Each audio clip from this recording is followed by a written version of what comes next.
Yep. We'll go ahead and call the meeting to order. If you'll stand and join me in the Pledge of Allegiance. I pledge allegiance to the flag of the United States of America and to the republic for which it stands, one nation, under God, indivisible, with liberty and justice for all.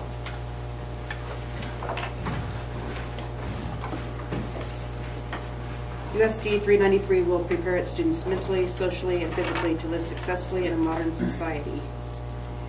Approval of the agenda for the regular meeting. I don't think there's any changes. Move we approve. Second. It's been moved and seconded to approve the agenda. All in favor, raise your right hand. Motion carries. Approval of payment of claims and bills. And there, Yep, couple there's a things. bunch in there. There's a bunch in there, so I want to go through a few of them. Number one is there's over 100 checks that you're going to approve tonight that will go out to all the families because of the refunds that are going to go out to everyone for food service since they extended that to the end of the school year. You also have taxes on the district house. Remember, you collect that on the monthly rent that you receive from Mr. and Mrs. Owen. There's credit cards on there. There is no late fee, even though it says there's a late fee. We were messing with them, and that's the reason why it was in there a little bit later. Some of them we're still waiting on some receipts. Those people remain nameless for a while, but we did get all that cleared up today, and some of the late stuff, there is no late fee. We did get that removed, by the way. The other one on there is Stouts. You see it as larger. Remember, we actually seeded the lawn, or overseeded the football field. Since we weren't in the playoffs this year, it's been a few years since we've been able to do that. It's a good problem to have, but we did overseed it. So that was seed, that was everything, by the way, that added cost.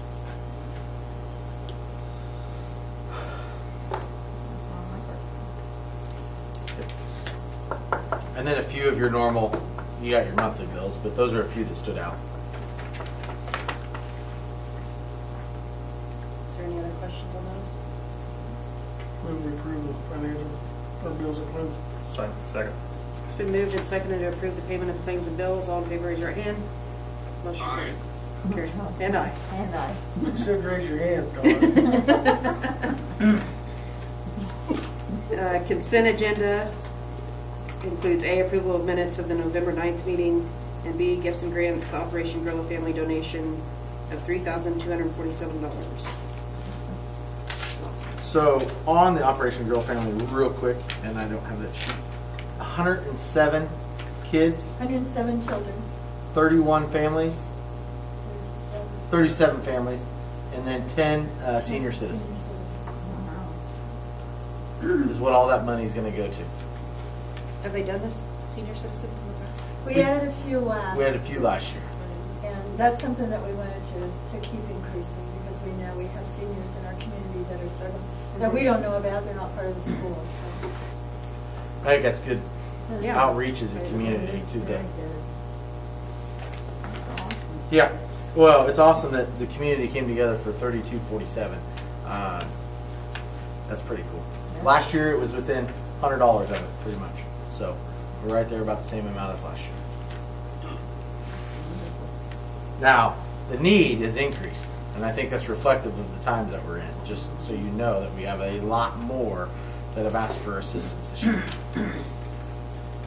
And it's not the same list. No, So, no. It's some get off, some get on, some move away, some move in. So it's a different list every year. But we also have turkeys that have been donated. So Awesome. there'll be a frozen turkey with every basket. Did you ever get all the angels off the angel tree? Or Yeah, no? Thursday night all the angels were adopted. So Awesome. you guys have a great community because they've just really stepped up. I move we approve the consent agenda as printed. I'll second. It's been moved and seconded to approve the consent agenda. All in favor, raise your hand. Motion carries.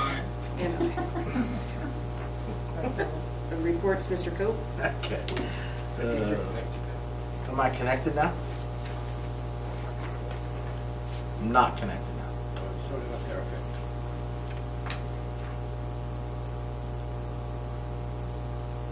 No big deal. And it sort of makes it hard because I wanted to point out some things on here. So if you don't have it digitally, it's going to be hard, by the way. So what I want to point out is I want to point out a few things that are in there. I have the paper copies in front of me. I was hoping to show you guys right there. Ah, dang it. You said it's up there? Let me try one more time.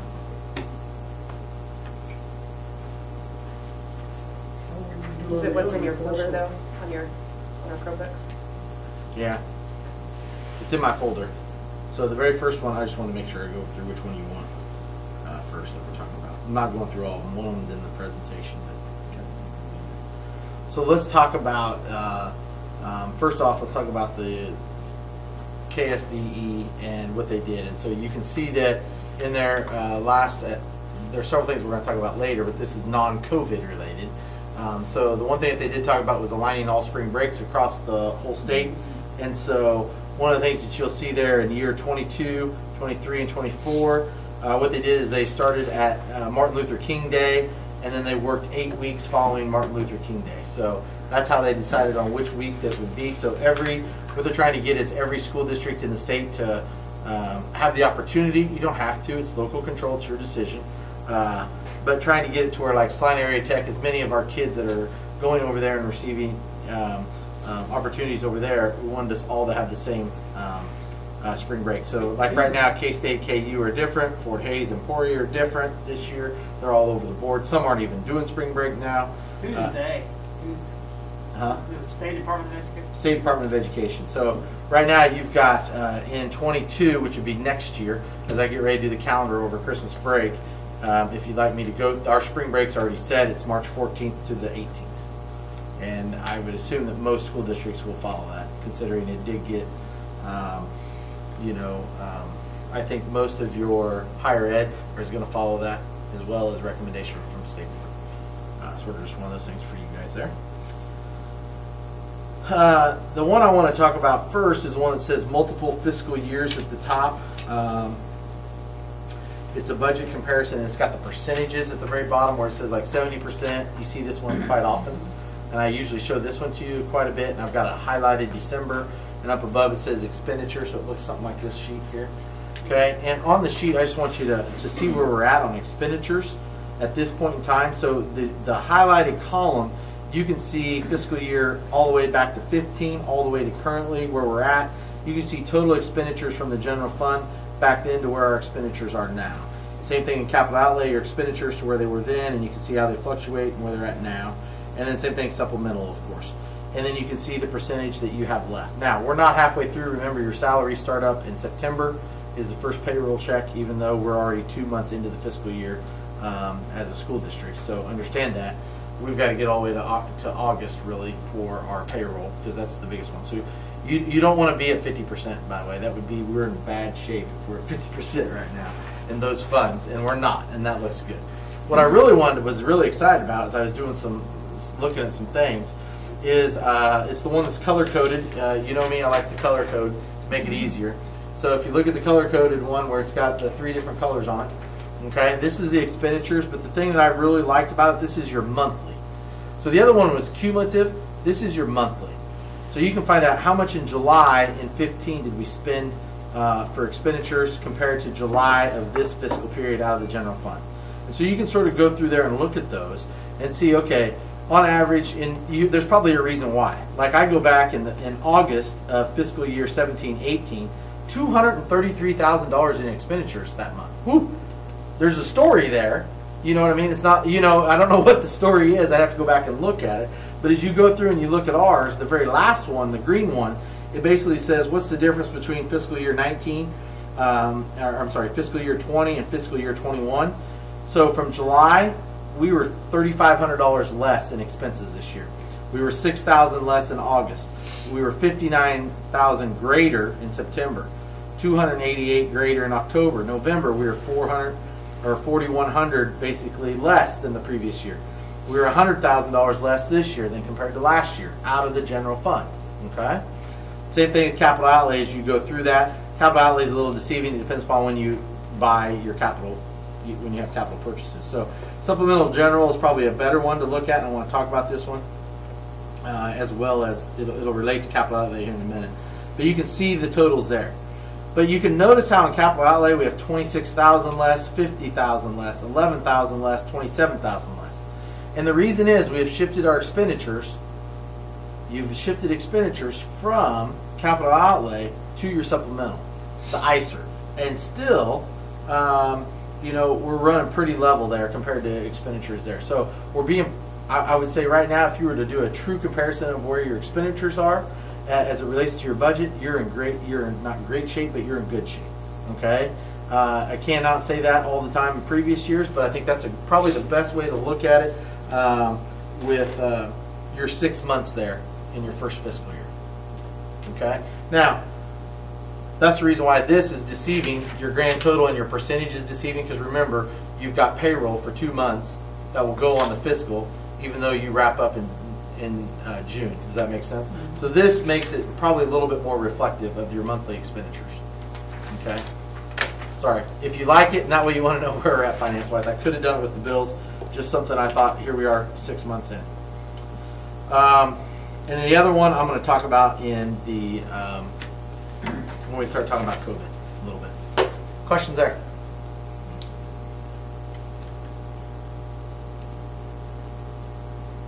Okay, thank you. Mr. McCall.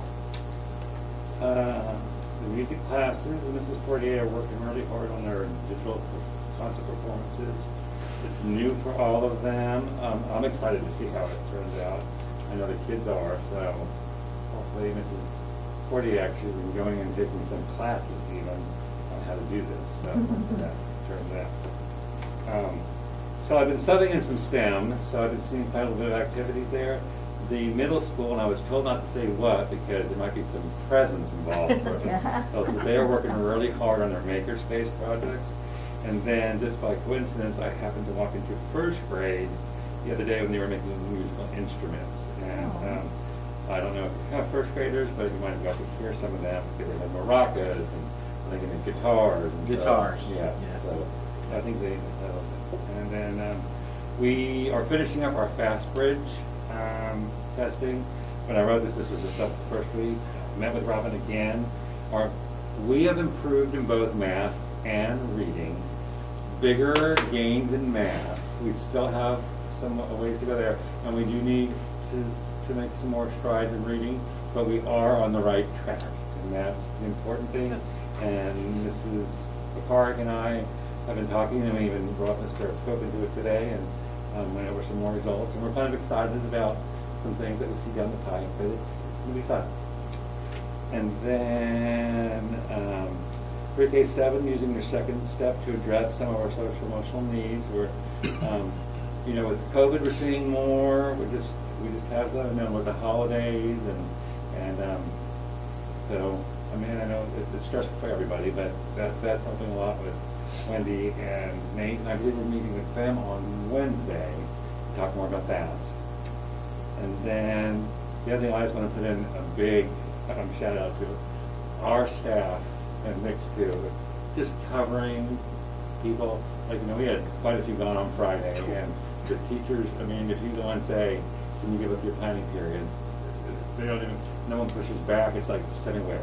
So I've been very impressed with it, and everyone's willing to do it. So I'm very pleased with them and proud of them. That is it. Now's the time to tell you I need you to sub tomorrow. Yeah, I can do it. Your second grade had a pretty fun sub today. I had a fun day. Although one of the second graders was telling me about his sisters and who they had for second grade, and he was talking about his first grade teacher, and he did not think Mr. McCall was a good name for Miss Rizzo's new baby. It would make no sense. It's not even a boy. He was more out of it than she was about it. So, we had fun today. Good. That's funny. Mr. Owen. It's been a busy month. There's been multiple pivots, especially when it comes to athletics, from, you know, limited fans, no fans, limited fans, back and forth, changing all the time. But I think we have something at least until January. So we have marked off all the 6 feet in between for the gyms, and so we put X's down for everywhere.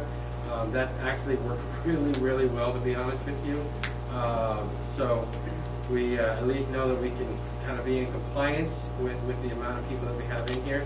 And that was a very time-consuming ordeal, obviously all month.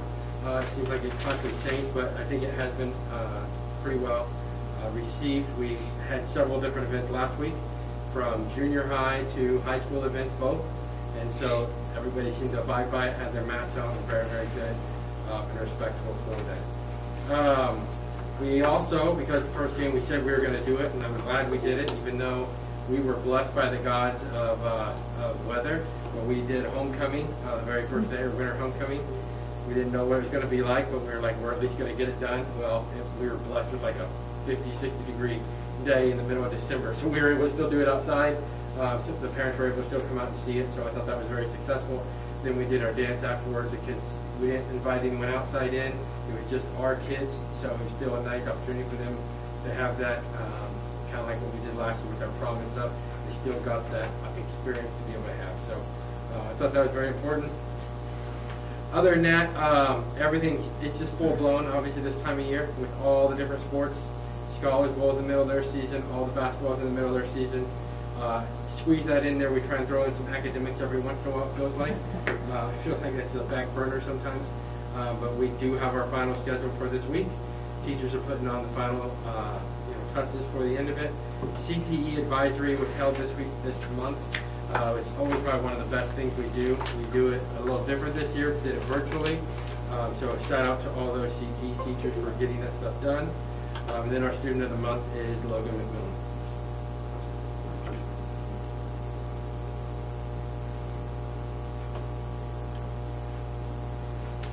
Liz, was there anything from the rec? No, it was like 15 minutes. I was going to say Carlos, but we're going, so. There was, basketball was successful as little as they could have, but they were able to get a little bit of skills in and just kind of being hopeful that some things can happen in the spring. Okay, and then the parents as teachers was in the Google Drive there. Yep.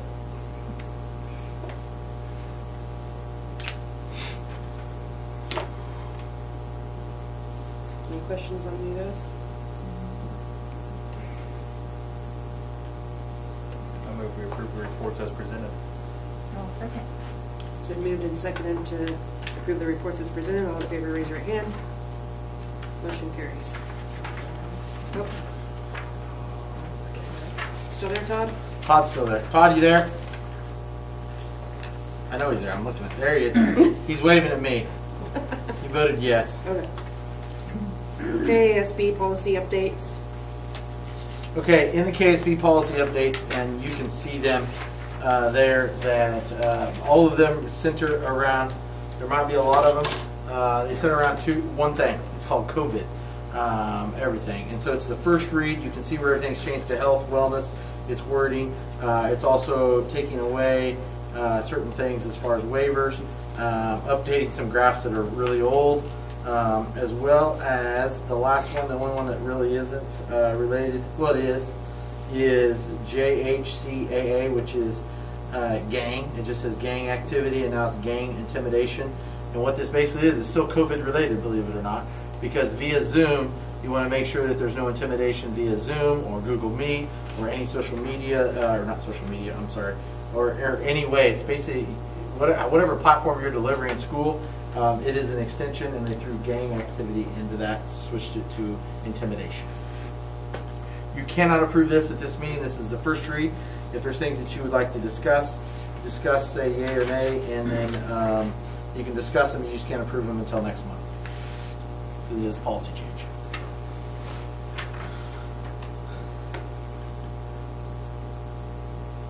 Anybody have anything on that, or if you have questions, bring them next meeting. It's crazy how far-reaching COVID has become. Oh, it is. Adding a word and adding. Is exactly right. Yep. Okay, well, we'll just move on to the approval of the math curriculum for elementary. Okay, so I'm going to have Mr. McCall maybe jump in here a little bit. So you can see the price there. Grand total $34,676. That may be a sticker shock a little bit. That's over 6 years. We're going to wait as soon as you approve it now, and we'll submit it actually the last week of December, because we're going to get the extra month or the extra year free. They're going to have their supplies a little bit later than what they might want. They won't be here for the very first. We are going to get training for all the teachers. This includes the training, which is for all the teachers K-12. Right now, our high school is piloting the Envision Math, and so it'll basically be an extension. The great news I learned today, he spoke of the meeting we had with Mrs. Picard, and one of the things that is interesting that with embedded, and I didn't know this, but embedded within Envision Math is actually tiered interventions, which your reading program does not have. But that's a discussion for January, February, or beyond, or March, or whatever, after the teachers have some discussion. But that's great that that's already embedded. So it's a 6-year price. It's a subscription. Everything's subscription. Right now, I don't think we have any textbooks at the high school level. I think it'll come with some. Some teachers still like paper in their hand, not to mention any names in the lower elementary. But no, it does make sense because they still need to feel it. They still need to write it and use it. So it does include those supplies as well. I'm just giving her a bad time. But I do think it's a good thing, and they've been using it, doing well. This money does come out of, obviously, some of this money is going to come out of federal money, which is your small school rules grant, which is money that is off the budget, so this is not a part of your budget. The rest of it come out of capital. Yep.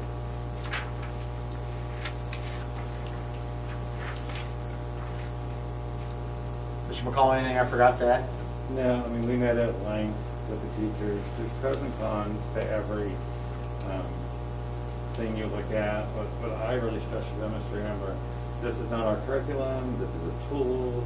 The curriculum are our standards. You take your standards and then you use this to teach to them. There's going to be nothing that can cover every single standard in the depth that we want it, so they're going to have to add some of their own things, which they're going to want to do anyway. So, but this, I know when I started, back in July, I got on the site just to look at this, and I hadn't taught for a while, but I was really impressed with what I saw from the beginning, and I think the teachers, all of them like quite a bit of it. Like I said, there's always things to tweak, so I think it'll be good.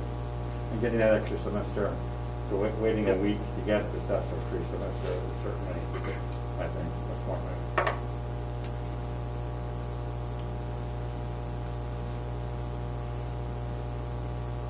I move we approve the math software 34,676.35. I'll second. It's been moved and seconded to approve the math curriculum for the elementary. All in favor, raise your right hand. Aye.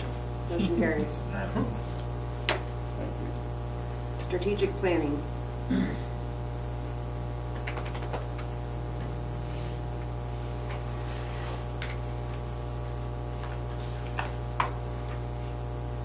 So, just follow up from the board retreat. Thought it went really well. Got some other things for later they're putting together for you a little bit. But as far as and for the group that we were going to put together, is there discussion or things that or people you came with names or anything from the retreat in general, you might say? I'll add myself as volunteering as part of the board. And I have my wife Michelle and my son Tate that I could bring along as part of that committee.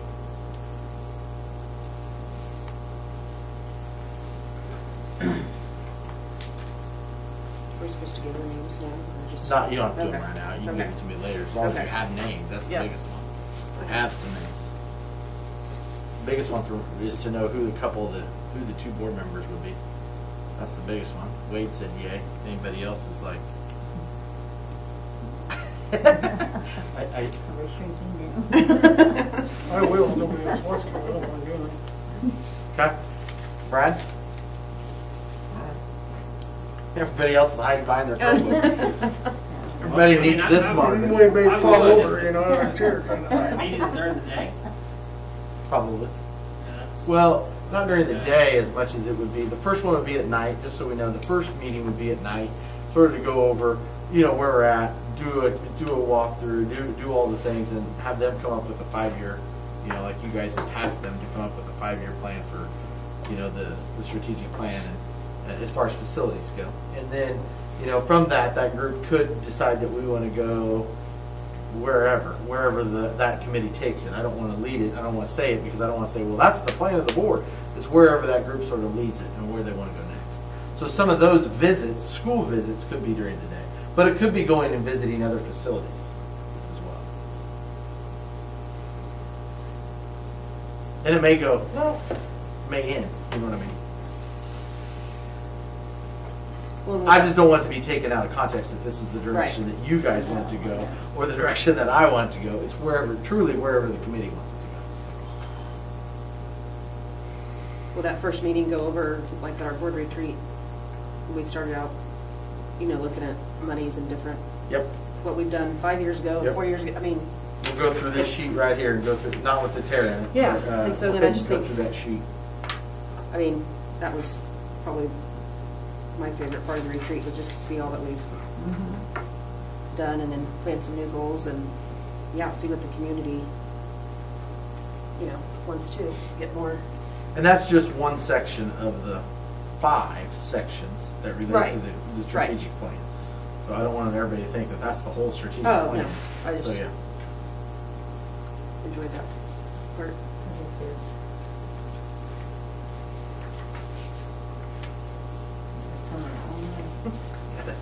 Other thoughts or questions from the retreat? Except for the food was good.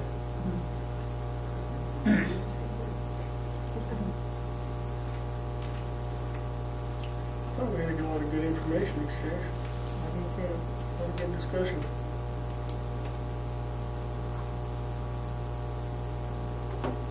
Okay.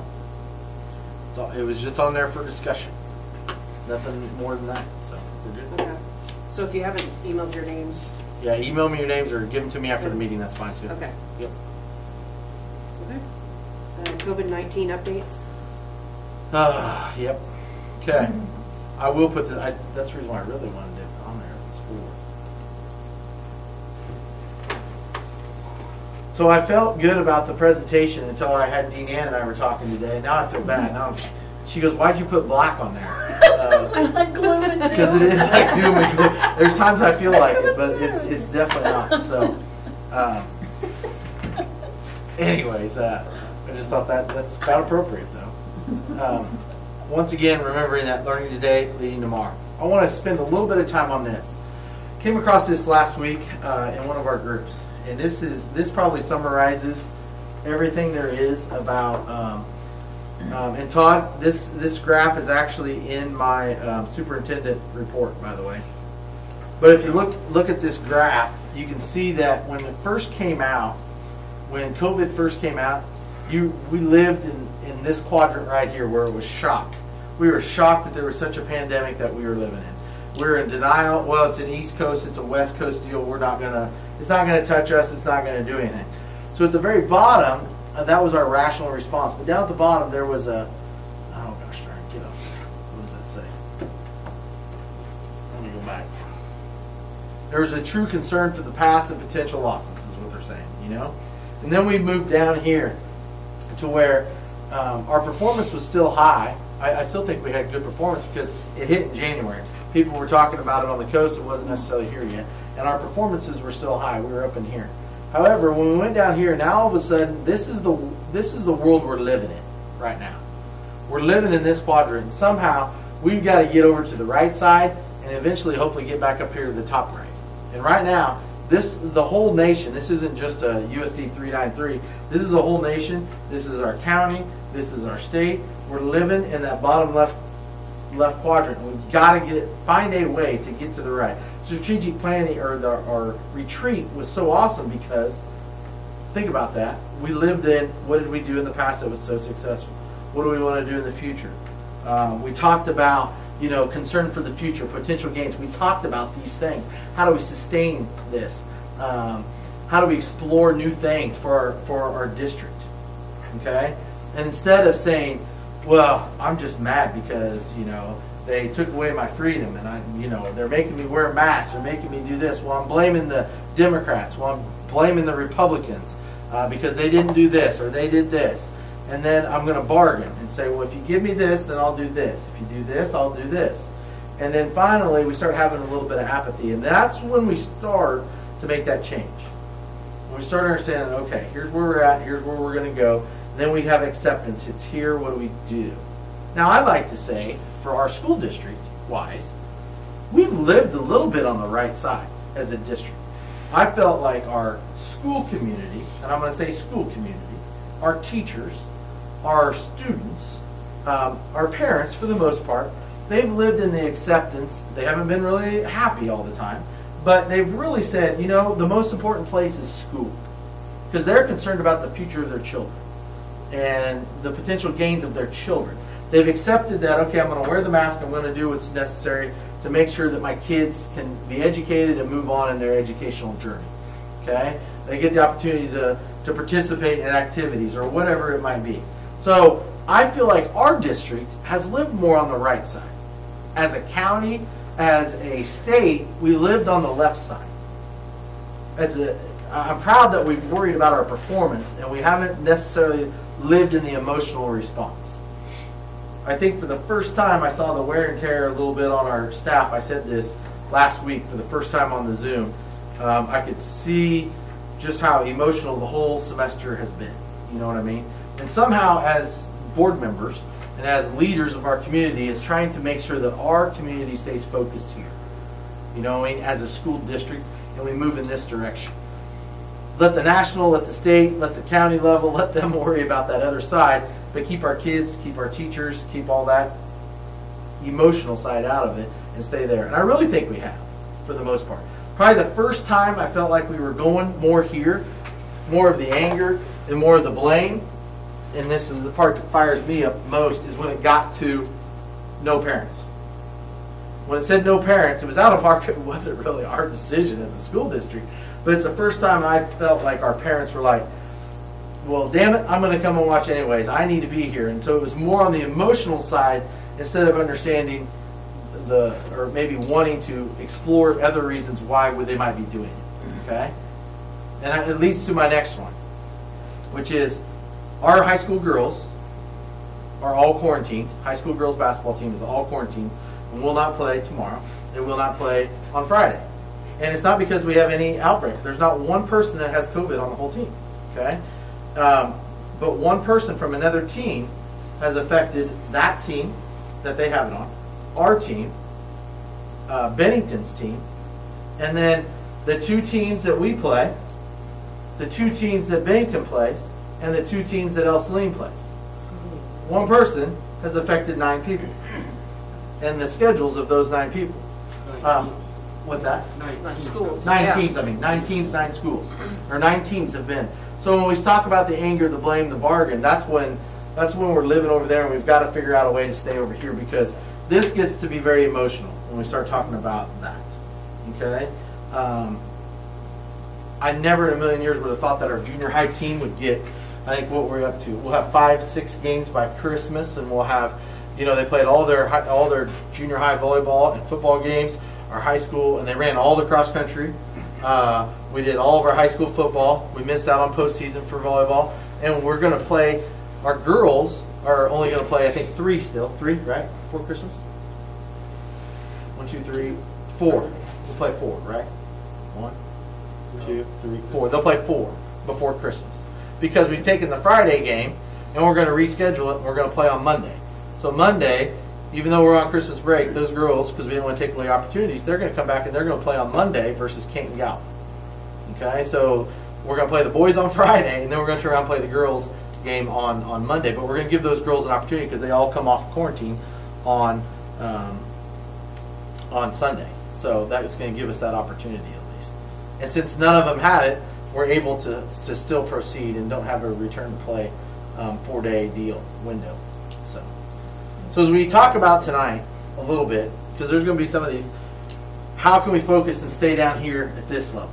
because we're not going to be here yet. But we've got to stay in the right side quadrant. There's going to be some times where we'll go over there and be angry. We're going to blame. We're going to be upset. We're going to live with emotion. But we've got to find a way to stay on the performance side. And I'm proud of our staff because I really think they have this year. And I think Mr. McCall alluded to it with our fast bridge testing and where we're at. We're going to keep Facebook Live. That's the thing we found out. It's been successful. We had probably our least amount in attendance. There's still 34 or so. And some of them might have went back and watched it. It'll always be the first Wednesday of the month. Music concert. Some of them asked, well, when's the music concert coming out? Well, I think it's going to be released on Friday as we go to break. So they're going to hoping, yeah. What's that? That's the plan. That's the plan. Assuming everything, there's no hiccup. Technology. The plan is that if technology goes well, we're going to release it so they have it to watch over the holiday. So You that's can just good. watch it whenever. Yep, you can watch it whenever. And then we updated them about the quarantine changes. So our county opted to where you can't test out of quarantine, but it goes back to the 10-day quarantine rule, which is how our basketball girls, they were exposed on Thursday when we played El Saline. And so we found out by the time we got done last night, it was 10:30 last night. I think was when I finally got off the phone, and we weren't going to call families last night at 10:30. So we called this morning. Instead of sending it all to you guys, I think we were dealing with it until about 12:30. So I figured we'd just update you today. But they'll be back at it and out of it on Sunday. Questions related to that one? Can I just say something about Sure. being on the right? You know, you keep talking about the kids. Our parents, I want to give a shout out to them. The kids before, when we started junior high basketball season, that first game, I always run ragged with people not wanting to wear the masks in the gym. And then we stayed home for a while. When we had our game Thursday, it was amazing. They were in there, everyone did exactly what they needed to do, and it was awesome. And so I see that as on the blue side too. I think that's awesome. Yes. And your other thing. So KSDE items. Here's some changes that came down last week. Professional development days. That shouldn't say no. It says now. Now counts as a full day. We currently only got half the hours. So if we were here for 8 hours, we could only count 4 hours as contact time. They now changed that rule to where it's 8 hours. However, what they didn't go, we front loaded all those PD days at the very beginning of the year. Well, what they didn't do is allow us to get those yet. What they are allowing us to do is to use anything from December 1st to April 30th up to 20 hours. So we can get 20 hours granted. So like the very first day back is January 4th. I think, is that right? It's 4th, yeah, 4th. So that 4th would only count as 4 hours. Well, it's actually going to count as 8 hours now. So we'll be able to count all those. We'll get 4 of our 20 granted there. How does that? And then we have another one, I think, like around Easter. We have another one scheduled, already on the calendar. So we'll get another 4 there. So that's 8. How does that help us? Because if we ever do get moisture at all, it seems like it has never snowed or rained or done anything around here lately. But if we ever do get a snow day, that will at least give us another day in case we're gone a couple days. So this is going to give us a little bit of flexibility. We're okay right now. We granted those 2 days back in October, and then we did another one in November. We can't get credit for those because of December 1st yet. I still think it might come back to where we can get it. But right now, that's where they're at from a state board. If we wanted to, we may be able to, and visiting with the staff, is we may be able to add another one of those days in there, and we get a full 8 hours. So want to visit with the staff a little bit when we come back from break, see where they think a good break would be at, because it is pretty choppy a little bit because we've got some breaks in February. We may want one at the end of January, possibly, but not before the next board meeting. So we may come to you in January and say, hey, we may be looking at one more PD day in January. Depends upon where we're at and how we come out of things. So, and we've sort of talked about that. And the other one I threw on here, and I put it on your annotated version, and I'm going to be quiet. Antigen testing. Would you like to do the rapid test here at the school? That way you can say you've discussed it. Do whatever the hell you want. My kids won't be a part of it. Let's say it that way. Other thoughts?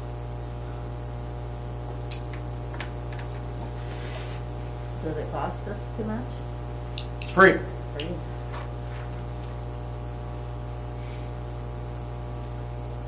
I could see where it would be helpful in some ways, but yeah, I agree. I don't think that we can make people, students, staff, take that test. Voluntary, I mean, That'd probably have to be like a parent authorization to do that. It'd have to be questioned, because I'm sure others feel the same way Justin does. You're kind of stepping on a little slippery slope there Right. when you start doing that, so I think it will require more involvement with the parent. Just my 2 cents. if it's free and voluntary, if parents want to, then, I think that's what some of the colleges are doing too. I know that Cameron had that. Is it kind of an all or nothing deal though? No. I don't think it's gonna hurt anything to offer it to those who want it.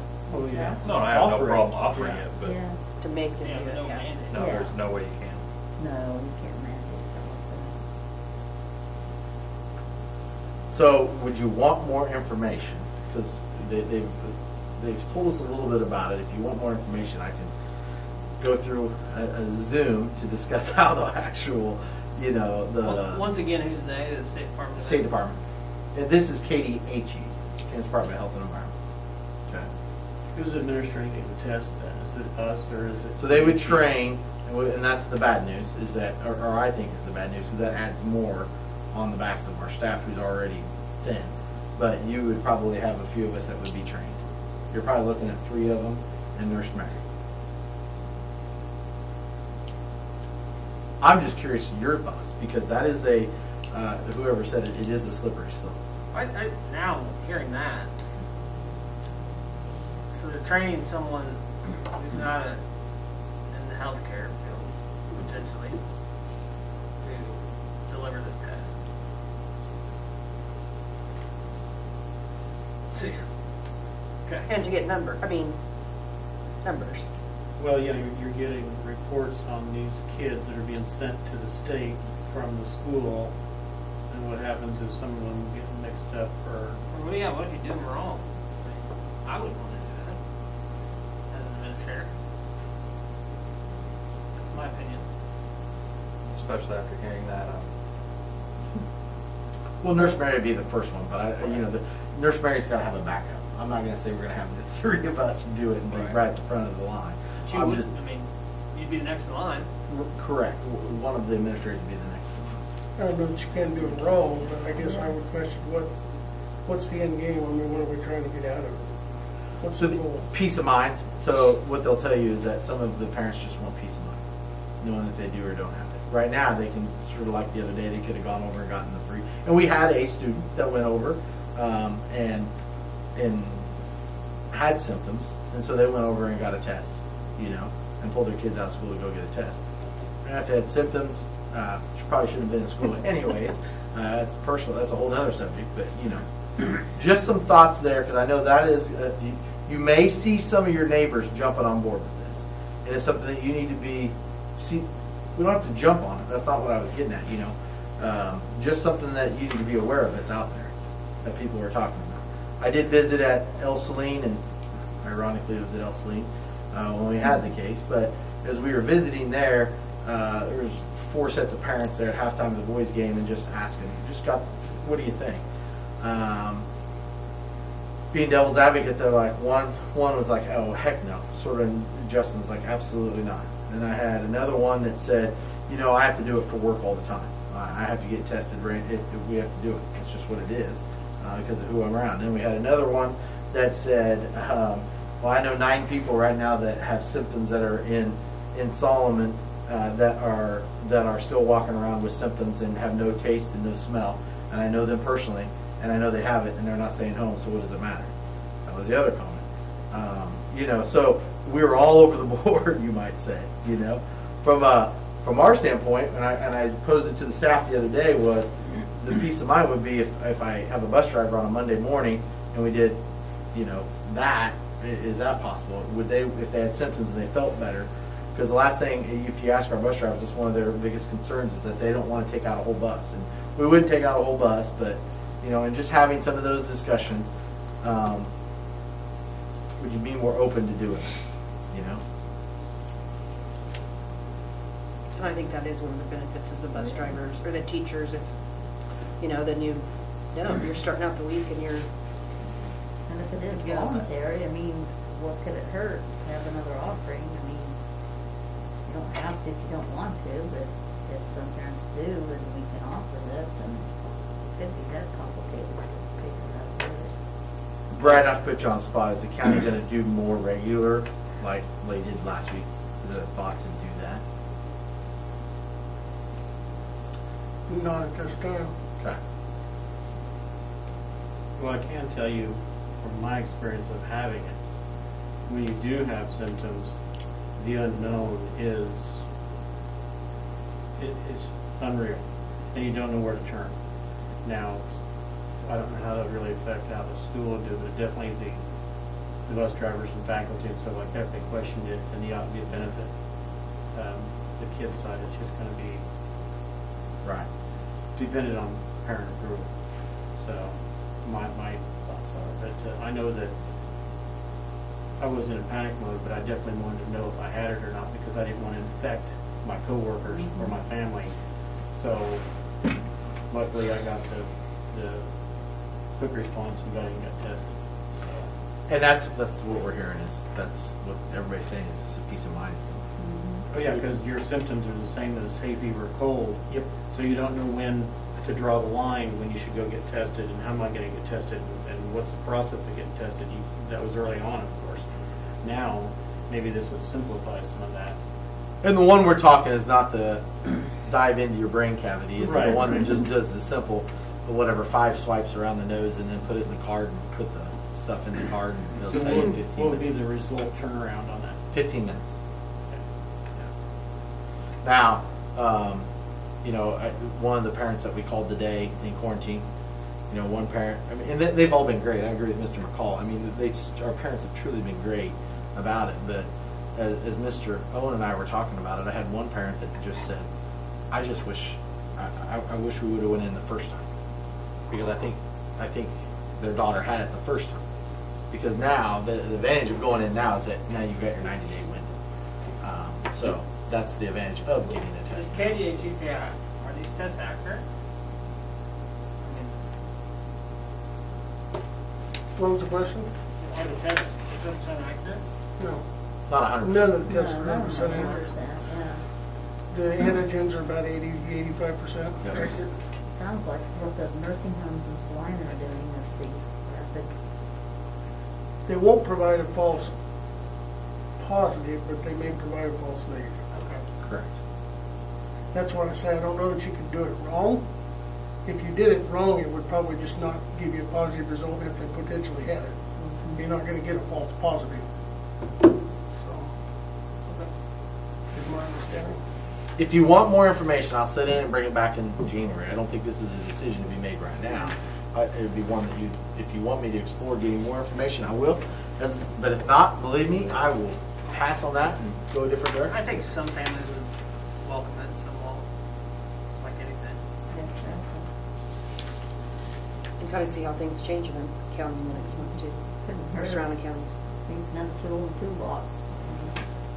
Some want it, they have it, they don't, they don't. Then if we start getting a bunch of positives, then shut down.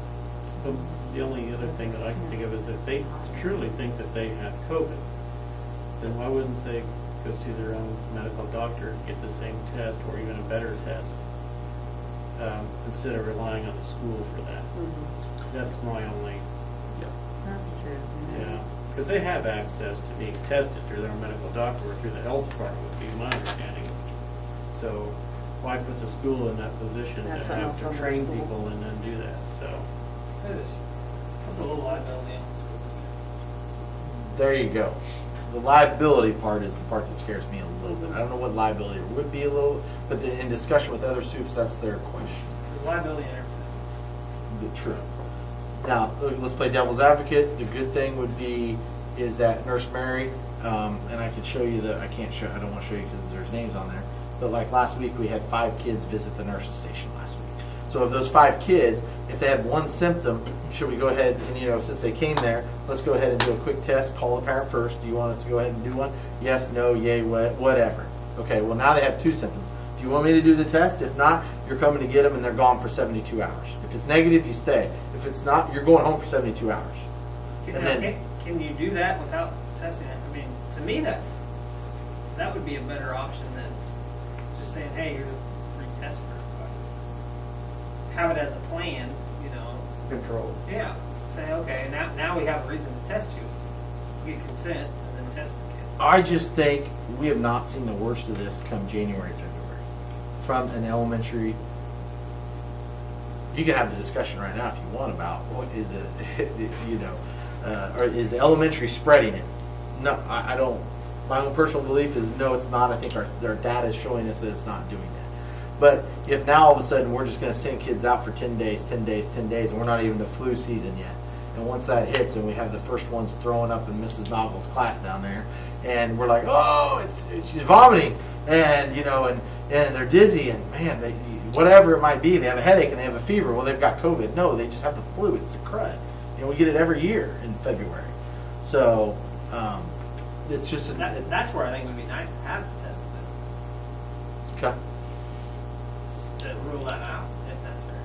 Are there any other schools that are participating just yet? Everybody's having these type of discussions. There's some that are. There's a lot of these discussions tonight taken across the state of Maybe we're Kansas. just gonna wait to see somebody else tell you.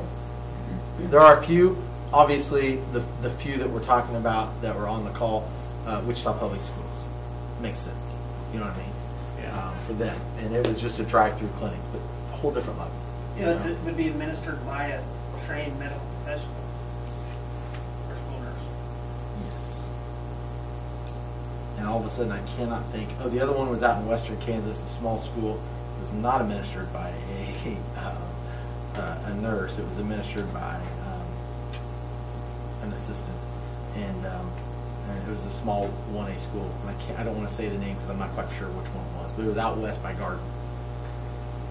And they were the other pilot. They piloted this the first semester with a few schools to see how it went.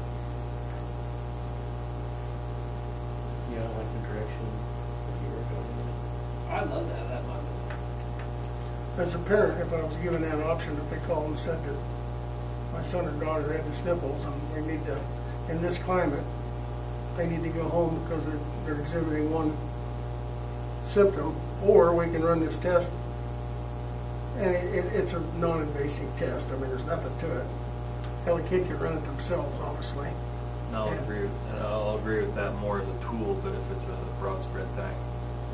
Yeah, and give the parent the option. They said, rather than you taking them to the doctor or taking them home and sitting with them, if we can do this, and it will rule out where they've got, within 85% of having COVID. That way they can stay here. Well, it rules out the 10 days.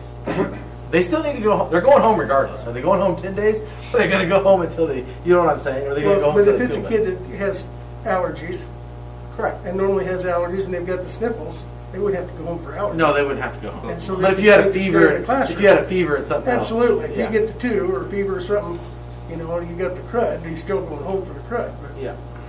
if in a situation where you can keep them in school, Yeah, not for it 10 would days. certainly be an option as a parent to me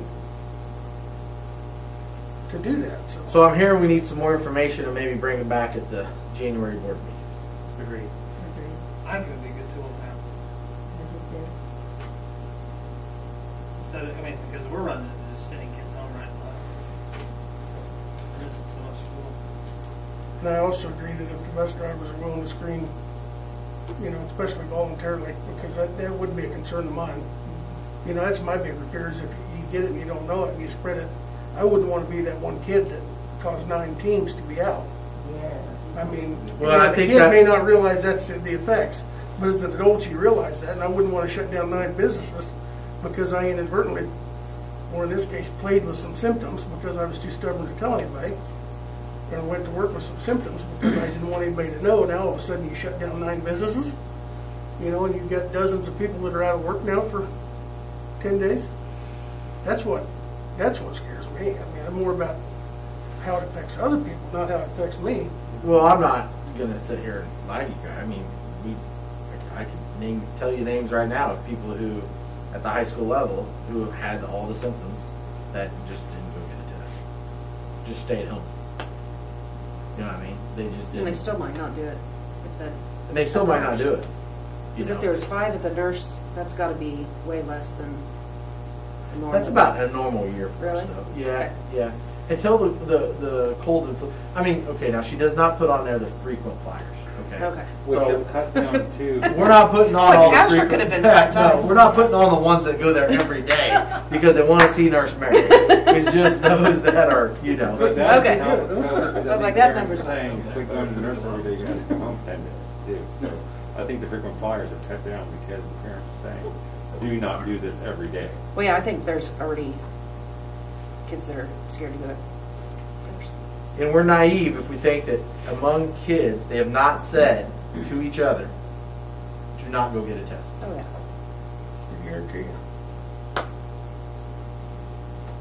Especially the older kids. The old, yeah, middle school.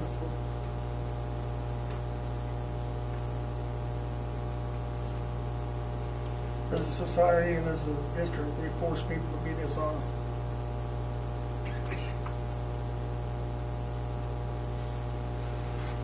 Okay, moving on with that note. MOU. So, if you didn't notice that they still haven't done anything.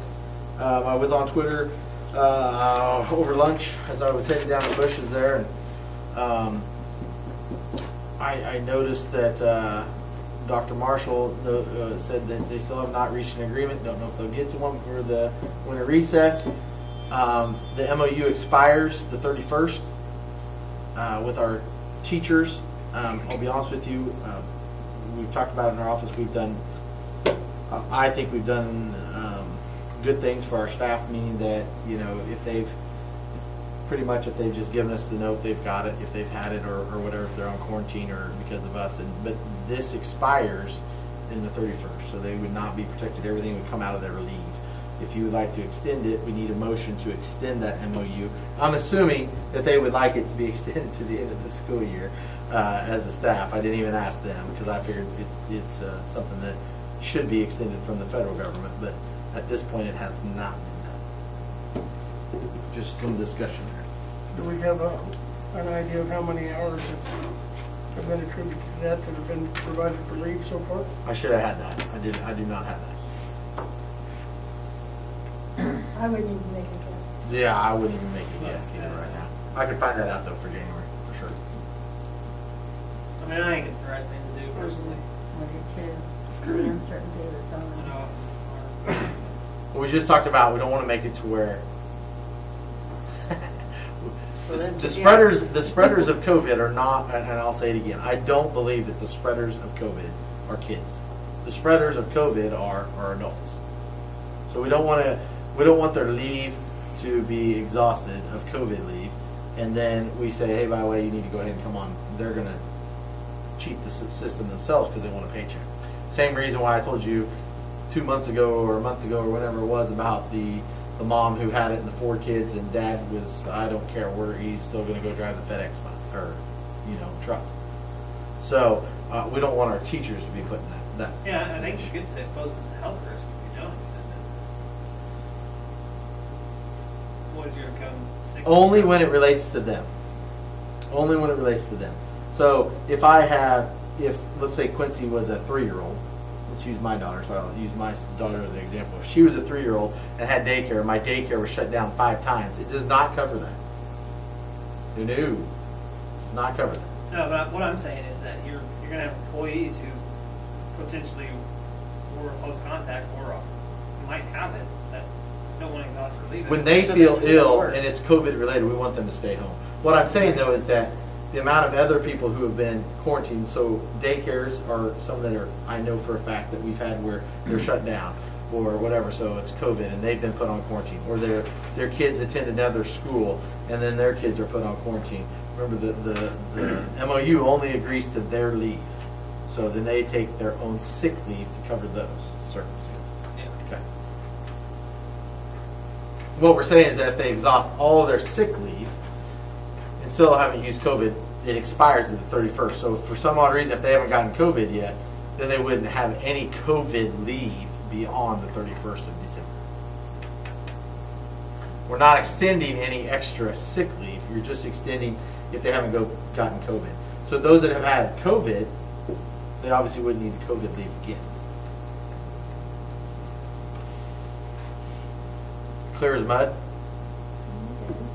What about if they're quarantined? Do they use COVID leave if they're quarantined? If they're forced quarantine? That's for the assumption. Should Should. they find out the test results? Yeah. They're only quarantined if they get COVID. Yeah. Well, they're only quarantined if they've been exposed. Yep. They're isolated if they have Correct. COVID. But only them. Yeah. Only them. And remember, we have our first person that has been on quarantine 3 separate times. 2 actually. We had 2. We have 2 kids today from our girls basketball team that have been on quarantine now 3 times. 2 related to us sporting. 1 related, each of them social. I know 1 was related to social, maybe the other one was school as well. Oh no, the other one was school as well. Yeah. One of the things we do that helps a little bit is we allow, if a staff member's quarantined, them to remotely teach. Oh yeah. No. Oh yeah. And then we just cover it with classified stuff. Yep. Same thing here. So that way, if they're not in, they'll Yep. have to use their leave. And you'd be amazed though, we have several that at this point, we have some that are not, principals, correct me if I'm wrong, because you know better than I would. We have some that are choosing not to do that at all. Correct? A few.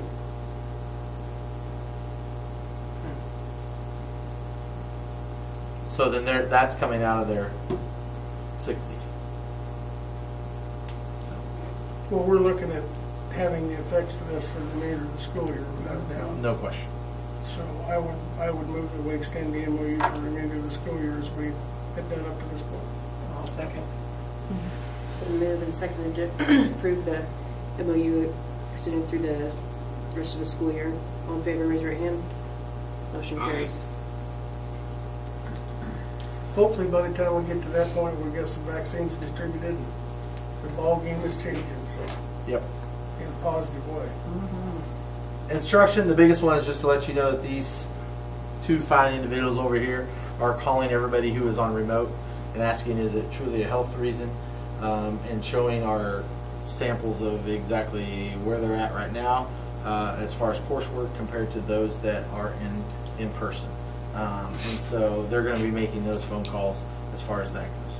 That was just a tidbit to let you know that's where they're at. And the question was, do you still want them? Do you still want the option? Some tonight are discussing. We're not going to do any remote. You've got to come to in-person, period, starting in January. That discussion is being had around the state of Kansas tonight as well. Can you do that though? Local control, you can do whatever You you mean want. for the people that are sick or are quarantined or isolated? Yeah, you still have to do it for those that are quarantined. That Yeah. just chose to be remote. Yep.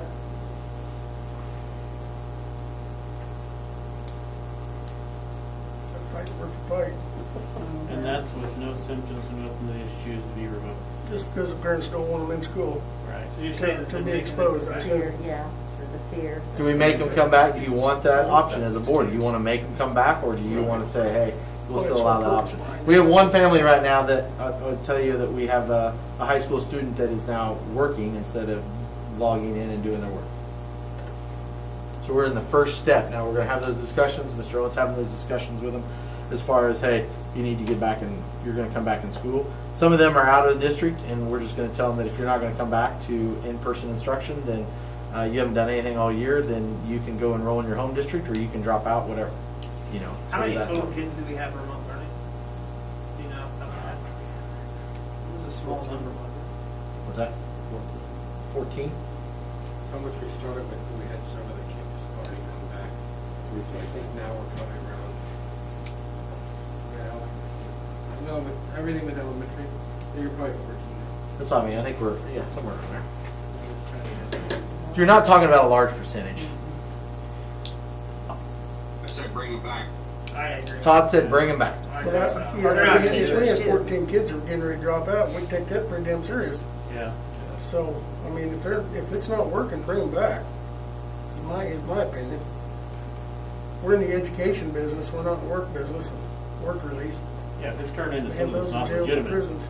yeah, bring back.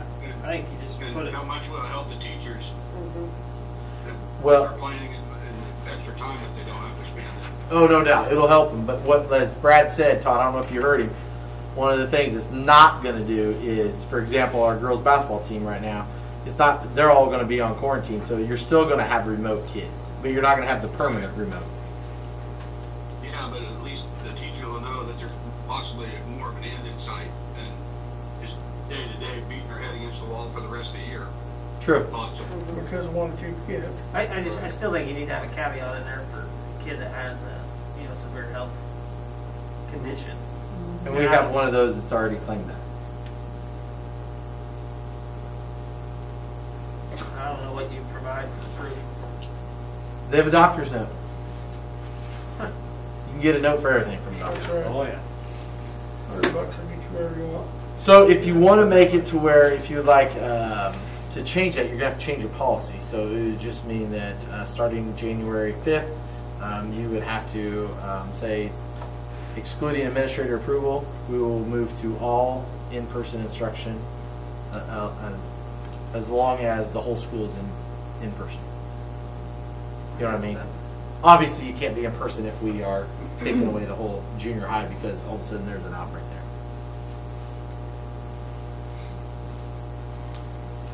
Now, devil's advocate, that's what you pay me to be, right? 14, let them lean a little bit, let them put their pressure on. My guess is you're going to get half of them back, and then half of them are going to be gone and not here. How many at the elementary level right now? 7. And I call, like, the ingenuity, so it's different for 6th grade on up, because they're doing ingenuity. Right. So those are the ones that, and in my opinion, those are the ones that are not doing as well, if you look at the ingenuity. And then you have your K-5 that are doing total remote in, which they're doing better, but that's because when you're not doing ingenuity, the teachers can make sure you're doing, because it's not left up to the kids, so. And how many of your elementary are coming back at break? No. None so far. And like the one that I tried to talk into coming back middle school wise was a no-go. I mean, she was not happy. Mom. We do have a few that are looking at going the other way. We have one that wants to go the other way I haven't called them yet. because of anxiety and some issues. Wanting to go remote. Not doing what I'm supposed to do. It's just a discussion piece. Did we have anything in our policy about the opportunity to switch or anything that semester? We allow them to switch whenever is where we've pretty much been. We just don't want them back and forth. They're going to stay put. But we had some of them that said, called us like in October, this isn't working. We'll bring you back in. We'll always bring you back in. But going away and going back to remote, that's a semester.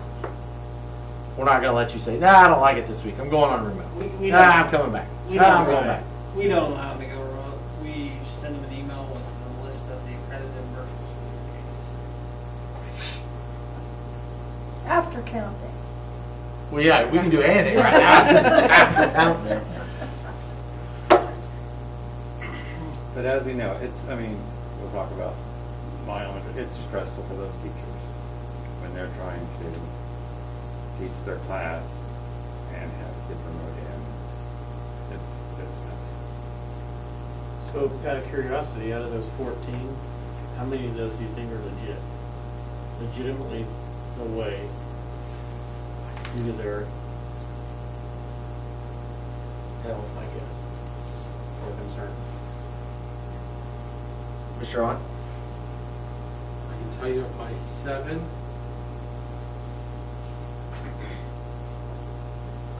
That I believe, I got a doctor's note for 2 of them.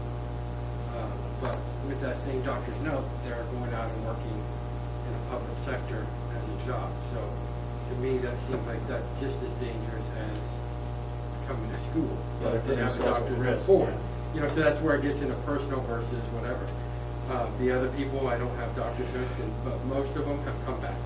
I think I only got those two and then one other person right now of my 7 that I, or one's going to go out anyway, just because it's a different situation of moving homes and moving different areas, that this is going to allow them to finish school.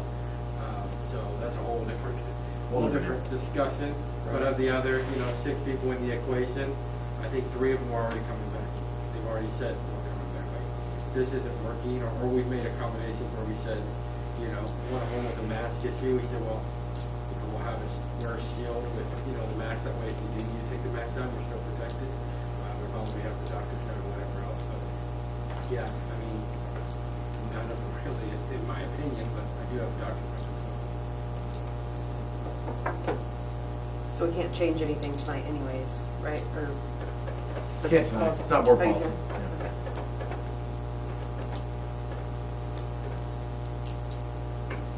Yes, the grade school ones that are home, I guess the parents are pretty worried apparently about. Well, I have been I've had a phone call before, I mean, way before, months ago, about this. They have to come, it's like, you know, it's your decision for now, you know, what we decided. That was way when school was beginning. She was pretty adamant that she was just scared to death to send me to school. That was the gist that I got anyway. Huh. Yeah. Well, I think it sounds like we're all over the board a little bit, not trying to let them push a little bit, see what we get. Yeah, the older ones, yeah, they don't have any business. The out-of-district ones, if they don't want to, as far as I'm concerned, I think Yeah. you come back or else you're gone. There's You no cho- second chances. Yeah, you chose us, so see if you're not. Yeah, because I think if you give them the option, there's someone who's going to take that option if it ends up that. So, and then you'll have the legitimate people that do Right. have the concern. So. Okay. Okay. We talked about these. Wheat State is going to discuss, understand that as you travel, this is the winter attendance. We'll come back with, we're at home the rest of the time except for going to Peabody. And so as we come back from break, then we'll know a little bit more. You in January need to decide as a board what you want to do beyond, not right now, but you need to decide what you want to do when the CASHA rule drops. Right now, what's crazy is that CASHA adopted what you already adopted. You know, they said 2. Well, we said 2 and 1. And so we really didn't do anything except just go back to and revert back to the policy you adopted way back in November. So the good news is you were proactive and ahead of the curve. The question is that what you want to continue to do for the rest of the year starting in January when we do come back to in-person games? What is that date? The 22nd, 28th, something like that. I can't remember the date. 28th, 26th, 29th. Yeah, Kansas Day. Duh. Yeah, Kansas Day. So, just something to think about, or if you wanted to discuss now. I think you're being rather nice that we were ahead of the curve. I think Keisha was just way behind. Well, I will give Keisha, I've thrown Keisha under the bus a lot. I'll give them one shot out. I thought they tried to be very proactive here. You know, good enough people complained and got her changed. And I don't know, as I shared with one person, I don't know how it goes from 50-some 2 weeks before, then there's a bunch of complaining, and then it flips, and then 52 people switch and go the other direction. So the same board of directors flipped, you know. And it wasn't just them, it was the leagues. And I told somebody, I said, I want to know where every single one of those administrators were, because I don't want them coming to solve.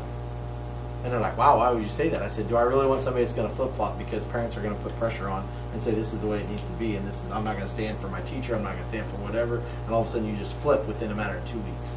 And what's not in the best interest of the kids. Right. So, anyways, that's and they're like, well, that's a good point. But some of those people are just representing the league that changed their mind. So, anyways, anything else on the winter activities? Mr. Owen, anything to add? You sort of talked about it. Anything else you want to add on that? Mr. McCall? Oh, no, I know. Let's we talk about that. One thing you need to be aware that when you come tomorrow, if you're a parent and you come to the ball game tomorrow, you are going to see a team from and this is going to happen, I think, throughout the whole year, is the fact you're going to see Stafford coming to play us, okay? But the girls are not going to play our girls because ours are on quarantine, but they're going to play Hartford. So Hartford, which is east of Emporia, is going to drive here, and they're going to play Stafford, who is west of Hutch. Because they're missing a game, we're missing a game, or they're missing a game, and so we already had it here, and we're playing their boys. So officials are already here. We did it today. Kudos to Mr. Owen. So how many parents do they get to come? Who's home? And That's a funny. One. We said one. You're all One. We're neutral. We're all here. Everybody's getting one. Hartford doesn't get two for being the home team. But the nice thing is, it didn't affect them now. Like, That's a honestly, good opportunity we to can show help off out. our district. So. But- Are we still going to stream that for them? Oh yeah. Yeah, we're gonna stream it for them. We'll We're send good. it out to all them, and they know that we've sent out the links every time we send it to all the schools. So it We doesn't do hurt. that. We extend grace because at some point we may need that grace Yep. extended We to hope us. other people will do the same thing for us. Absolutely. Some girls might need to blend their girls. Yep. So, anyways, other thoughts? Jeez. I just think it's a long ways from Hartford and Stafford to come to Sullivan to play ball game. That's my thought. What's even longer from Hartford to Stafford? True. My thought on it is what a great opportunity to see team players that Saturday play those games. Thank you, Nick, and thank you for our official for doing double overtime. No. Triple overtime. Triple overtime of the It Solomon was triple versus Solomon overtime. game. Solomon versus Solomon. Aw, It was good though. awesome. It was It was awesome. awesome. That's good for those kids. So, Yeah, COVID's not going away January 1st, so Oh, my wish so. thoughts are keep the same. I mean, just our attendance, as far as that goes. It's not going away. It's not going to be gone. The vaccine isn't going to be immediate. It'll take a while. well, and I'll say this, I didn't share it. Over at El Saline, away game, there's only 9 families that were represented. So it's not really a problem. And how many people were watching the stream? 36. That's live though. The nice thing about it is They can watch it at any people time. can be Right. busy at 6 o'clock now, and they might come back and watch it at 9 or whatever else. Like, that's the nice thing that you got to say is some people work till now they don't have to necessarily take off. They can get home when they get normally work their shift, and they still get to watch their kids. So the 36 is what was watching live, but it can be viewed multiple times however else. So. Minneapolis had their professional crew here on Friday, and they had a whole crew, and I'm serious when I say a whole crew. And then their superintendent, who's dealing with an issue back in his district, he said, "Wow, your stream is nicer than ours, and all we got the professional guys over there doing it." So he was excited about it. Anyways, all right, that's all I have. But also the Always has numbers, been. the numbers that's showing up on there aren't, those are kind of whack because at my house there was 2 extras at our house watching the stream. So I think you have other family members that are getting together for Oh, a yeah. watch Oh, parties. yeah. And that's, I've heard that multiple times where they're like, well, we'll just have grandparents and aunts and uncles, we'll have like the little watch party here, because we Yeah. can still all watch together, and so Right. it might only be one, but that actually might be Right. 8 people or whatever else. That's exactly what happened. I for told us. Nick we were going to film the first junior high game, and Dean Ann, both of them down in my office were giving me a bad time. They said, "We're going to film the junior high game," and they said, "Oh, you shouldn't do that." I said, Get used "You've to opened it." yourself up." And so we filmed the junior high game, and we had more people watch that junior high basketball at El Saline than we had watch our last high school football game. And so I'm like, well, that's the reason why you film it. So, and it's for everything now. We're plus 200 almost on everything that we have that we post. So, it's been a good thing. Okay. Okay, future dates and topics. December 18th is the music concert is released via YouTube. December 18th is our last day of school. December 21st, flex day for the teachers. January 4th, in-service for teachers. January 5th, kids come back, first day of second semester. And January 11th is our next board meeting. Executive session for discussion of non-elected personnel.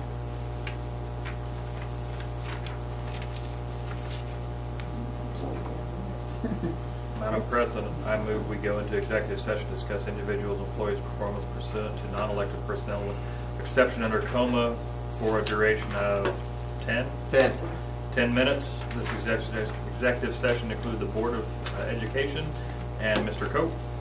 Why don't we do 30 and do them both at the same time? Sure, whatever you guys want to do there. Unless you guys want to walk back and forth and exercise. Can we do that?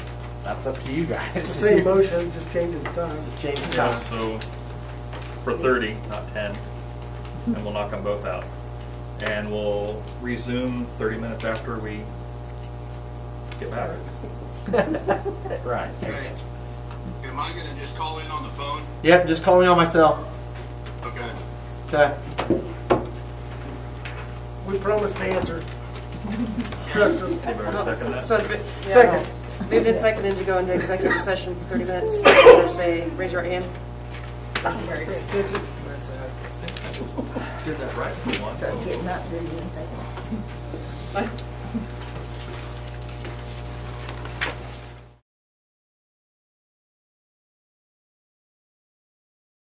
I was like, So we're back from our executive sessions. Human resource items. We don't have any hires, resignations. C, extension of superintendent contract through the 2022-2023 school year. I'll second. I move that. Wait, stand. I move that we extend the superintendent contract through the 2022 to 2023 school year. I will now second. Okay, it's been moved and seconded to extend the superintendent contract through the 2022-2023 school year. All in favor, raise your right hand. aye. Motion carries. Do we need to deal with the salary increase at this point? No, that's after negotiations this year. So are we done? Yep. As soon as you, You guys Wait, do you, your- Todd. do your deal, Todd. Madam President, I move we adjourn this meeting. I'll second. all right, it's been moved and seconded to adjourn. All in favor, raise your right hand. Motion carries. Aye. Bye. Thanks. Aye or bye? Bye.